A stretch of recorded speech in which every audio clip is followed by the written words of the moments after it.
कोलकाता एक ऐसा शहर जहाँ कला, साहित्य और देवी देवताओं की पूजा होती है। लेकिन अगर मैं आपसे कहूँ कि इसी शहर के नीचे ऐसे काले राज दफन हैं जिन्हें पुलिस ने भी खोदने की कोशिश नहीं की।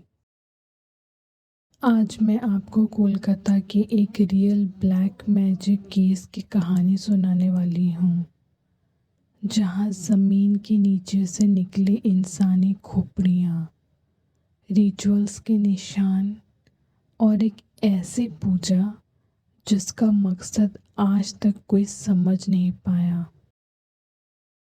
साल 2024 की बात है। कोलकाता के कस्बा एरिया में एक नई बिल्डिंग का कंस्ट्रक्शन चल रहा था। मजदूर ज़मीन खोद रहे थे। सब कुछ नॉर्मल था। तभी अचानक ज़मीन खोदते वक्त उनका कुदाल किसी सख्त चीज़ से टकराया। पहले लगा पत्थर होगा, लेकिन जैसे ही मिट्टी हटाई गई, वहाँ एक इंसान की खोपड़ी थी। एक नहीं, 2 खोपड़ियाँ, और उनके पास एक हड्डी जिसके ऊपर लाल सिंदूर लगा हुआ था। सिंदूर जो पूजा में लगता है, लेकिन कभी भी इंसानी हड्डियों पर नहीं। और अगर किसी हड्डी में सिंदूर लगा है, मतलब साफ है। पुलिस तुरंत मौके पर पहुंची। एरिया सील कर दिया गया। फॉरेंसिक टीम भी अपने काम में लग गई और यहीं से केस और ज़्यादा क्रिपी हो गया। ये लाशें नॉर्मली दफन नहीं की गई थी। इन्हें बहुत सोच समझ कर रखा गया था, एक खास डायरेक्शन में, रिचुअल्स और सिंबल्स के साथ। ना कोई स्ट्रगल के निशान, ना कोई खून, ना कोई मिसिंग पर्सन की रिपोर्ट मैच हुई। ये मर्डर जैसा नहीं लग रहा था, ये एक रिचुअल जैसा लग रहा था। लोकल लोग डर गए। कुछ लोगों ने कैमरा के सामने बोलने से मना कर दिया, लेकिन बिना कैमरे के सब एक ही शब्द बोल रहे थे, तांत्रिक, काला जादू।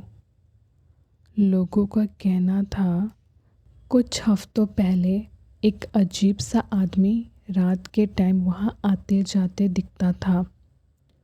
उस टाइम से उस एरिया में अजीब चीज़ें होने लगी। रात 3 बजे कुत्तों का ज़ोर ज़ोर से रोना, अगरबत्ती की स्मेल के साथ सड़ी हुई बदबू, और आसपास के घरों में अचानक बीमारियाँ। पुलिस ने कभी भी ऑफिशियली ये कंफर्म नहीं किया कि ये काला जादू का केस है, लेकिन उन्होंने इस बात पे मना भी नहीं किया। खोपड़ियाँ टेस्टिंग के लिए भेज दी गई, ज़मीन साफ कर दी गई, कंस्ट्रक्शन फिर से शुरू हो गया। ना कोई गिरफ्तारी, ना कोई जवाब। ये न्यूज़ भी धीरे धीरे गायब हो गई। लेकिन सच ये है, कोलकाता आज भी तांत्रिक विद्या का एक बड़ा सेंटर माना जाता है।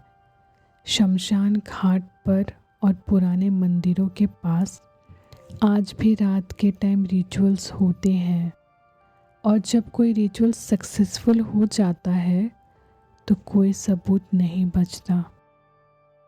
अब आप खुद से एक सवाल पूछिए, अगर ये मर्डर नहीं था, अगर ये एक्सीडेंट भी नहीं था, तो वो खोपड़ियाँ किसकी थी? और रिचुअल्स किस चीज़ के लिए किया गया था? पैसों के लिए, ताकत के लिए, या किसी की बर्बादी के लिए? क्योंकि काले जादू में सबसे खतरनाक रिचुअल वही होता है जो काम कर जाए। और कुछ राज इसलिए भी दफन किए जाते हैं ताकि वो कभी बाहर ही ना आए। क्या आप उस बिल्डिंग में कभी रह पाओगे ये सब जानते हुए भी? अगर आपको ऐसी ही रियल और अनसॉल्व कहानियाँ पसंद हैं तो चैनल को सब्सक्राइब कर दीजिए, क्योंकि हर कहानी सिर्फ कहानी नहीं होती।